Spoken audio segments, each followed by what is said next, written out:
Hey guys, in this video, going to be highlighting the differences of the current Netflix plans that are available. Now, these plans do change over the course of time, but at this point, we have three different options. The premium is the most expensive at $15.99 a month. It's $3 more than the standard plan and $7 more than the basic plan. And the main differences here, other than just the price, is the fact that the content where it's available, you can watch up to Ultra HD plus HDR, and Ultra HD is 4K resolution. Then also a big difference here is you can get up to 4 screens to watch at the same time. Other than that, all the other options are the same here between these different plans, where you can watch on your laptop, TV, phone, and tablet. Unlimited movies and TV shows that are offered by Netflix you can watch anytime, and you can also cancel your subscription at any time. So the standard plan, $12.99 a month, you can view in up to full HD, and full HD is going to correspond with 1080p resolution, and you get 2 screens that you can watch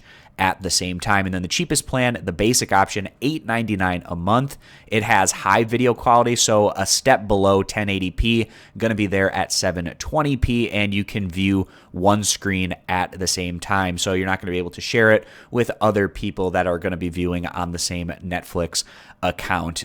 And again, it is important to note that not all content is available in HD, Full HD, Ultra HD, or HDR. It's just going to depend on the movie or show that you happen to be watching. So I appreciate you guys stopping by. Those are the main differences between the different Netflix plans. Consider subscribing to my YouTube channel, and I'll catch you back here next time.